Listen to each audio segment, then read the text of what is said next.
Ba sự đây mong muốn tăng ọc nông vấn đề sự cùng chỉ tì rộp an ba thằng ngày đây nhầm dọc này chụp trường pram ong nâng mò sầm liên chụp prey mong hột nòng chứ là bảo vốn mò sầm liên đấy kia mò sầm liên chụp prey đấy và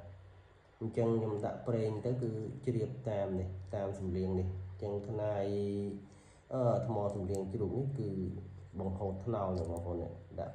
ប្រេងមកជ្រាបតាមសម្លៀងនេះជាប្រភេទថ្មសម្លៀងជ្រូកព្រៃតៃសាជាងបងប្អូនឆ្លាញ់តាក់ទងតាមលេខ Telegram ដែលខ្ញុំដាក់នៅខាងក្រោម page 070 911 999នេះជាប្រភេទខ្នាយជ្រូកជើង5vàប្រភេទជ្រូកបាតៃសាចឹងណាបងប្អូនដែលហើយខ្ញុំចែកគេមកនេះខ្នាយនេះគេទុកជាប់នឹងក្បាលជ្រូកនឹងនៅលើអាសនៈហើយប្រវត្តិធ្លាប់ដាក់លើដើមចេកកន្លះម៉ោងអត់លុះទេខ្នាយនេះបាទសំលៀងដាច់ស្អាតដូចជ្រូកព្រៃហ្នឹងគ្រាន់តែជ្រូកស្រុកយើងវាសំលៀងតិចចឹងណាបងប្អូន